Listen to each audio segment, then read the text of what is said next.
Bonjour à tous.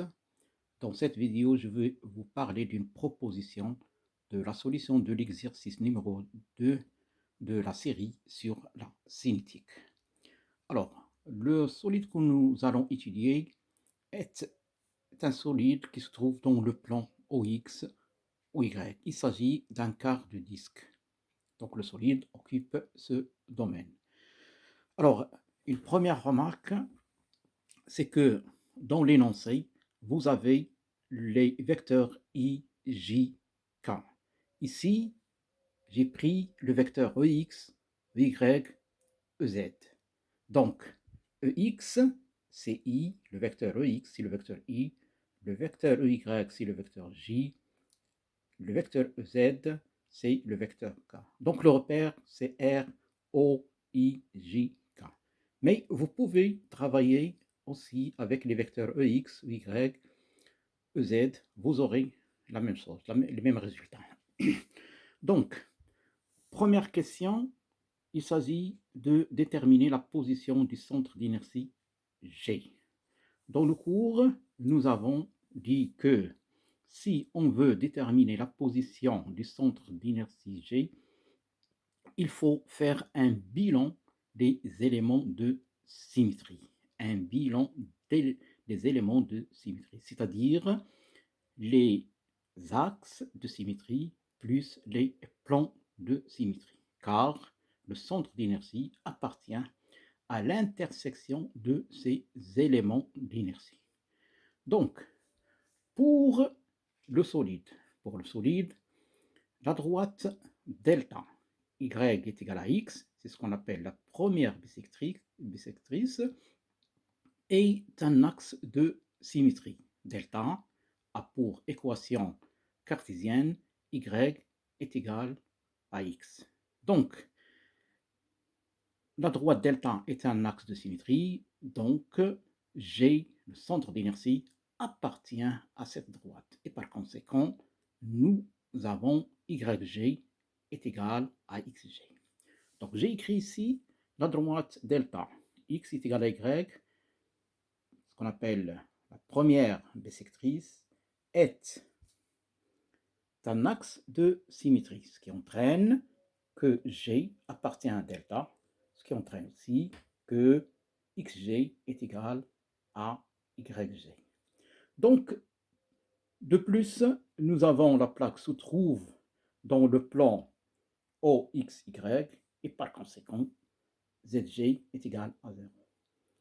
Le vecteur position OG a pour coordonnées XG, YG, 0 dans R. Alors, pour pouvoir suivre les explications, il faut mettre devant vous le fichier PDF que je vous ai envoyé sur la plateforme Model. Donc, c'est-à-dire, c'est le même fichier. Là, je suis en train d'expliquer la solution. C'est la même solution. Je suis en train de vous expliquer la solution que je vous ai envoyée sur la plateforme Model.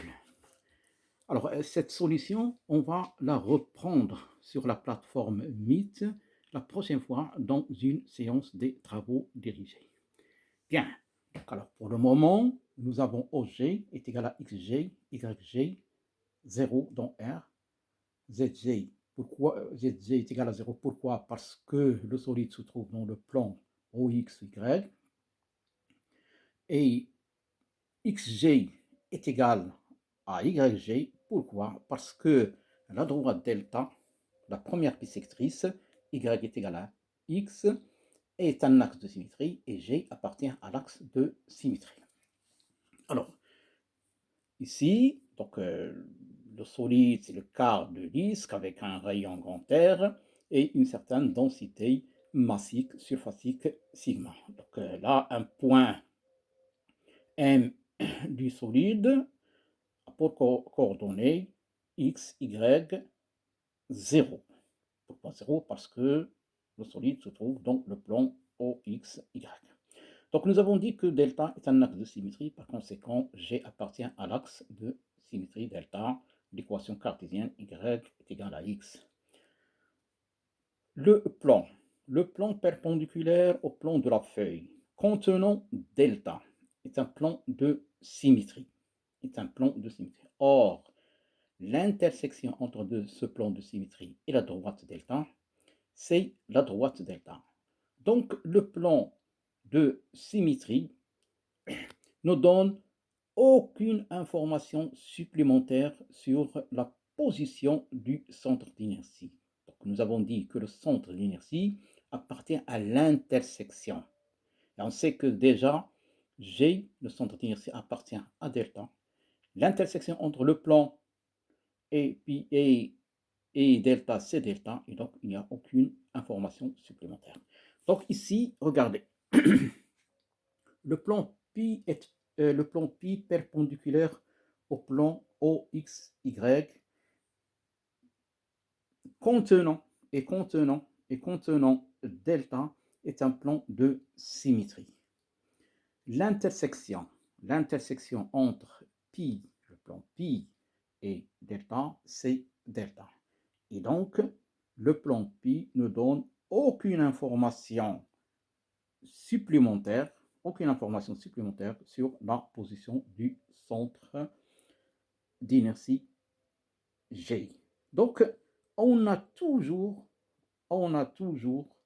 OG est égal à XG, YG, Z dans R. Très bien. Donc, c'est le maximum qu'on peut faire. Et quand on a de telles situations, il faut passer au calcul, c'est-à-dire il faut calculer XG, YG. Or, ici, on a XG est égal à YG, c'est-à-dire que le centre d'inertie G appartient à la droite, la première bissectrice Y est égale à X. Donc ici, on a le choix. Soit on calcule XG, soit on calcule YG. Dans le cas général, quand on a de telles situations, on calcule la coordonnée la plus facile dans les calculs. Bien. Donc, j'ai dit, donc, soit on calcule XG, soit on calcule YG. Très bien. Donc là, le choix est porté sur XG. Mais vous pouvez aussi calculer YG, vous allez trouver le même résultat. Très bien. Alors, dans le cours, nous avons dit pour un solide, le vecteur position OG est égal à intégrale sur S du vecteur OM d de M sur intégrale sur S dm. M est un point quelconque du solide. L'intégrale ici, c'est l'intégrale sur le domaine du solide, sur S. S ici, ça veut dire sur le domaine occupé par le solide. D de M, c'est la masse d'une petite partie du solide. C'est-à-dire, ici, nous avons un solide surfacique.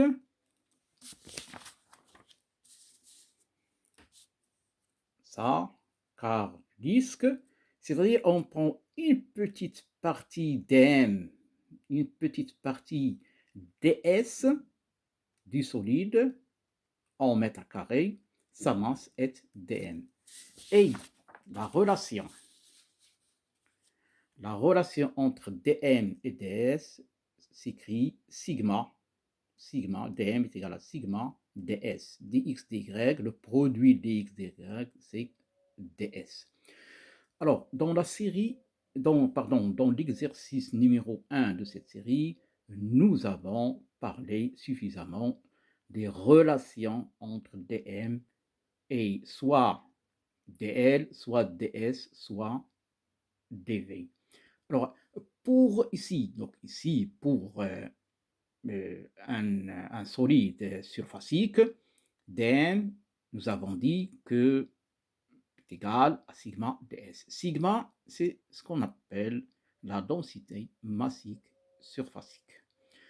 Si on a un solide à une seule dimension, donc l'exercice numéro 1, nous avions le cas d'une tige suivant l'axe Gx. Et dans ce cas, nous avons dit que dm est égal à lambda dx.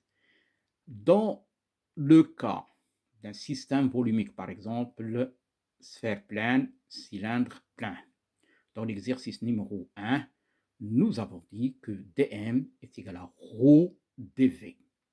Ρ, c'est la masse volumique ou la densité massique surfacique. Dans le cas à une seule dimension, lambda, dm est égal à lambda, par exemple dx dans l'exercice numéro 1, lambda, nous avons dit que c'est la densité massique linéaire. Bien, alors, OG est égal à intégrale sur S OM dm sur intégrale sur S dm. Ceci est égal aussi à intégrale sur S OM dm sur grand M.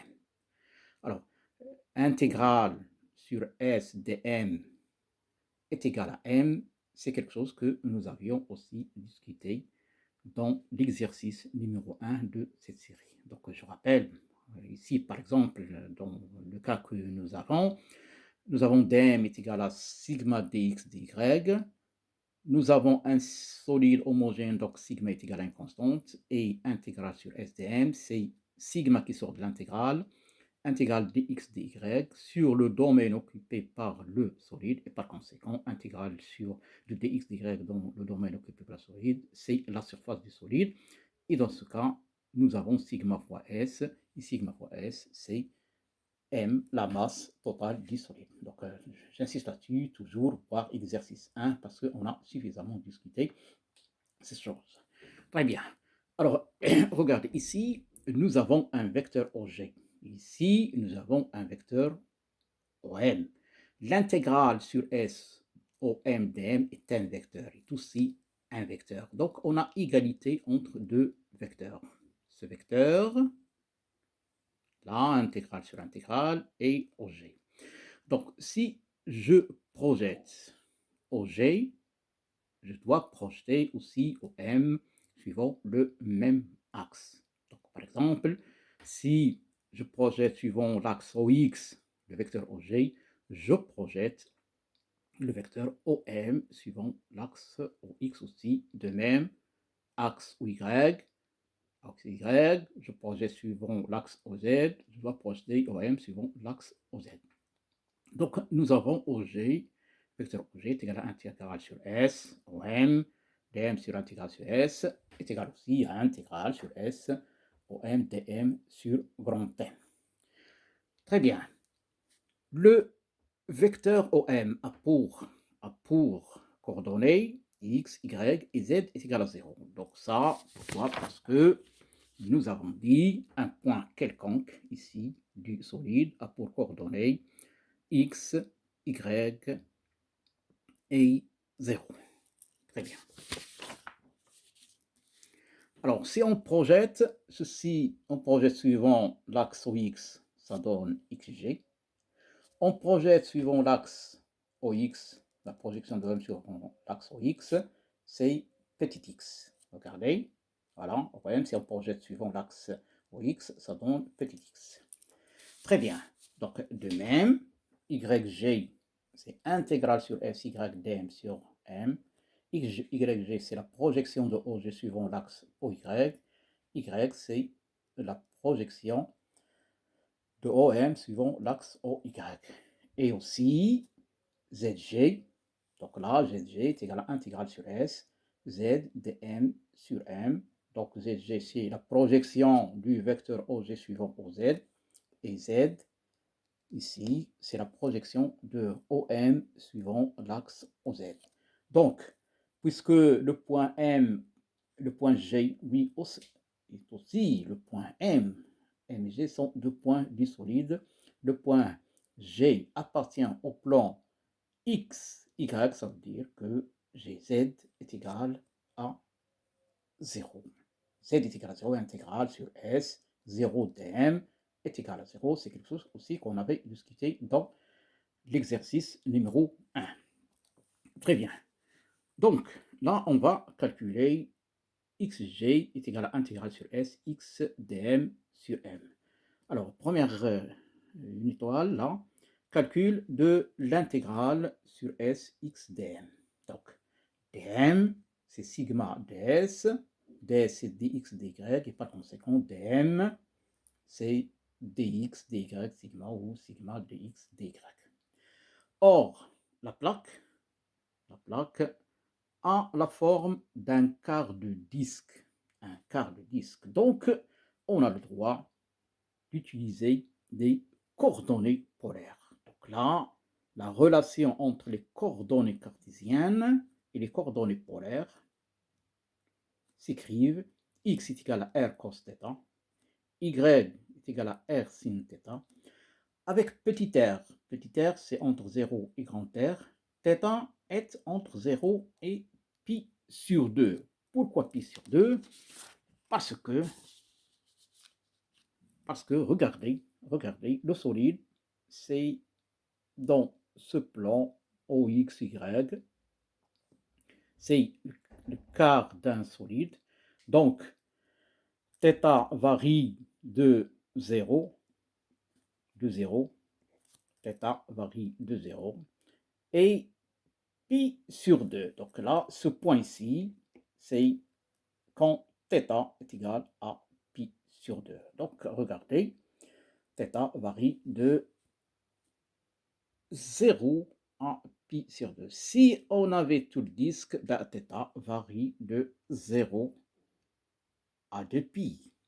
Donc ici, le solide, c'est le quart du disque, et par conséquent, θ varie de 0 à pi sur 2. Très bien. Alors, donc nous avons écrit ici que R est compris entre 0 et grand R, petit r est compris entre 0 et grand R, θ est compris entre 0 et pi sur 2, ce qui entraîne que d de x dy est égal à R, d de R, d de θ. Donc ça, c'est l'élément surfacique, l'élément de surface en coordonnées cartésiennes. Ça, c'est l'élément de surface en coordonnées polaires R et θ. R, θ, donc petit r, c'est le jacobien de la transformation. Très bien. Ce qui entraîne que intégrale sur S de x dm, c'est, donc on remplace, nous l'avons ici, dm, c'est sigma dx dy, et dx dy c'est r dr dθ, ce qui donne que là, sigma est une constante qui sort de l'intégrale. Intégrale de 0 à grand R, ça c'est les variations de petit r. Et intégrale de 0 à pi sur 2, c'est les variations, c'est l'intervalle de θ. Donc, intégrale sur S x dm, c'est sigma intégrale de 0 à R, 0 à pi sur 2, R carré, cos θ, d de R, d de θ, est égal à sigma intégrale de 0 à grand R, R carré, dr, multiplié par intégrale de 0 à pi sur 2, cos θ. Ici, les variables R et θ sont des variables indépendantes. Regardez, ça aussi, on l'avait discuté dans l'exercice numéro 1. Petit r varie de 0 à grand R, θ de 0 à pi sur 2. Ici, les bornes d'intégration de R, il n'y a pas de fonction de θ, il n'y a pas θ ou θ carré ou cos θ ou autre. Ici, les bornes d'intégration de θ, il y a 0 pi sur 2. Il n'y a pas de fonction de R, ni R carré, ni racine de R, ni rien, donc pas de fonction. Donc les variables sont indépendantes. Donc on a le droit de faire la multiplication des deux intégrales. Donc après calcul, nous avons sigma est égal à R à la puissance 3 sur 3. Très bien. Donc xg est égal à sigma R3 sur 3 grand M. Avec grand M est égal à sigma pi R carré sur 4. Pi R carré sur 4, c'est la surface du quart du disque. Parce que la surface d'un disque, c'est pi R carré. Nous avons un quart du disque et par conséquent, S est égal à pi R carré sur 4. Pi R carré sur 4, c'est la surface du quart du disque. Donc, finalement, xg est égal à yg est égal à 4r sur 3pi. C'est quelque chose qui, parce que là, en gros, ici 3 fois 3,14, etc., c'est en gros 9. En gros 9. Donc, c'est supérieur à 8, k sur 8 sur 2, et donc ça cause inférieur à r sur 2. Donc, xg égale g est égal à 4r sur 3pi, inférieur à 2, à r sur 2, c'est-à-dire ici, regardez, nous avons xg, là c'est r, donc c'est r sur 2, c'est en gros ici, donc ça veut dire que, en gros, nous avons xg ici, de même, r est égal à ici, voilà, ça c'est grand R, ça c'est grand R, donc R sur 2, c'est ici, en gros. Donc, vous pouvez toujours utiliser une règle et un crayon pour positionner les points ici dans le schéma. Donc ici, avec une règle, vous pouvez obtenir exactement là où il y a R sur 2, c'est-à-dire YG. Là où il y a ici, en gros, ici, R sur 2. Donc là, en gros, c'est R sur 2. Donc, mais avec une règle, vous pouvez toujours tracer avec précision. Donc là, en gros, voilà. Donc, en gros, nous avons G ici.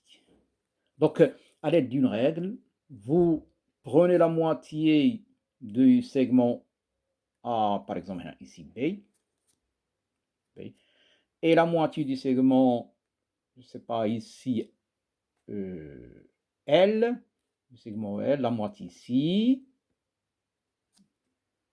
voilà, la moitié ici, la moitié ici de ce segment. Donc, vous tracez un segment parallèle ici, à l'axe Y, un segment parallèle à l'axe Z. L'intersection, ça donne la position. Donc, j'ai apport coordonnées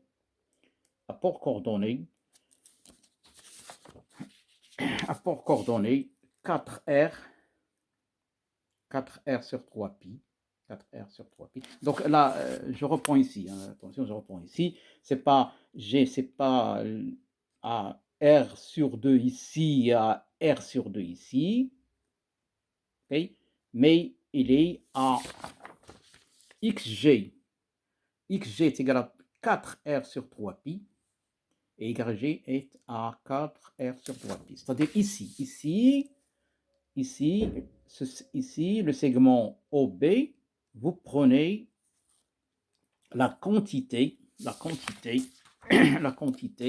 X est égal à 4R sur 3pi, pardon, et sur le segment OL que vous avez ici, vous prenez la même chose, c'est-à-dire la quantité 4R sur 3pi. Donc, ici, parce que là c'est inférieur, nous avons dit que 4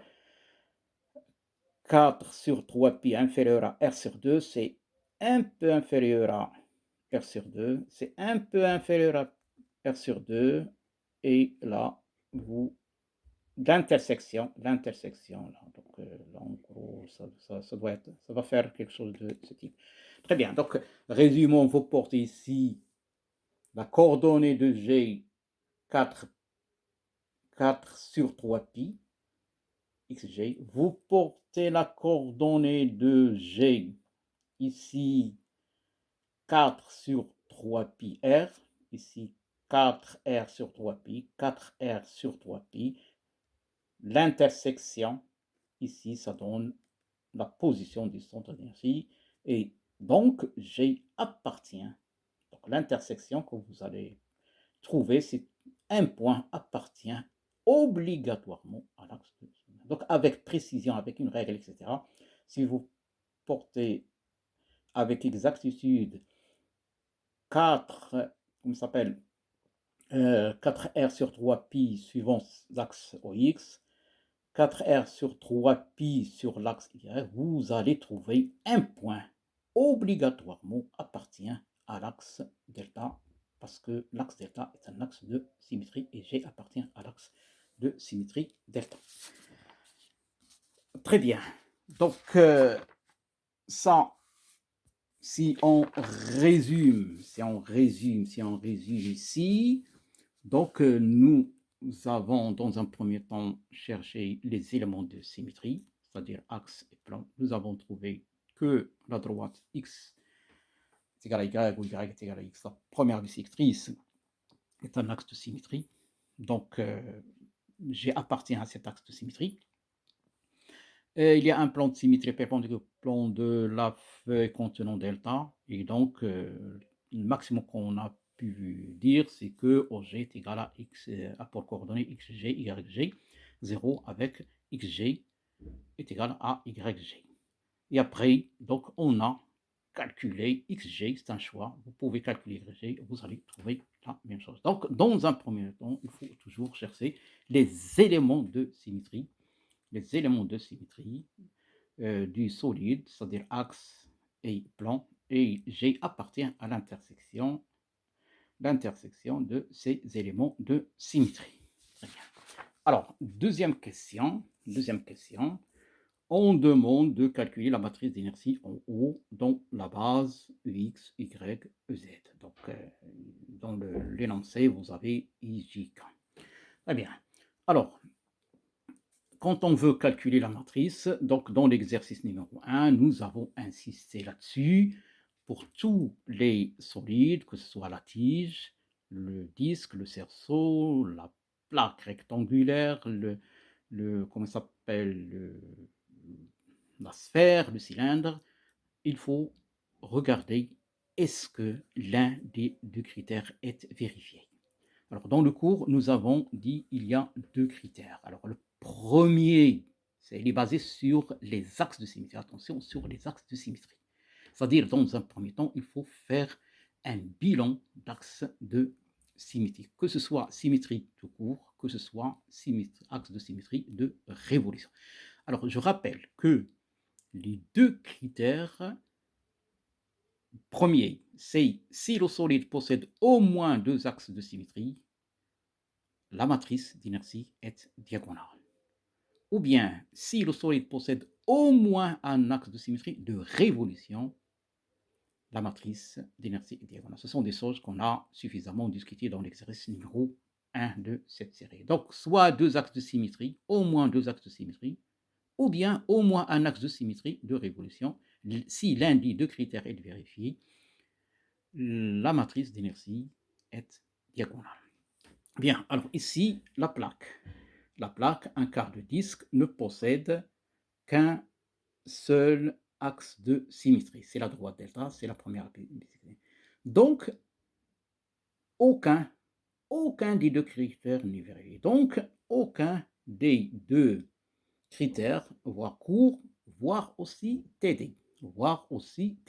TD, exercice numéro 1. Donc, pour les systèmes, soit, je rappelle, tige, cerceau, disque, plaque rectangulaire, sphère, cylindre, on a discuté ça. C'est les critères pour les différents solides. Donc, voir cours et aussi TD, voir exercice numéro 1, n'est vérifié. C'est-à-dire, aucun des deux critères n'est vérifié. Donc, on ne peut pas conclure sur la diagonalisation de la matrice d'inertie. Donc, on ne peut pas ici, pour le système que nous avons ici, les quarts de disque, on ne peut pas dire que la matrice est diagonale parce que aucun des deux critères n'est vérifié. Donc, il faut passer au calcul.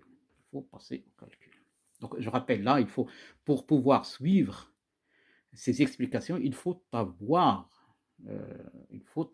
le fichier PDF concernant cette solution que je vous ai envoyée sur la plateforme Moodle. Bien. Alors, donc, la matrice. Donc, le premier matrice, c'est II, c'est grand A, c'est IXX. Donc, là, c'est intégral, donc ça, c'est ça.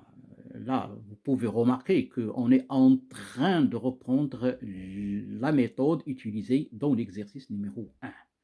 Donc, dans un premier temps, on a parlé d'axe de symétrie. Après, là, on va passer au calcul. Donc, voir exercice numéro 1.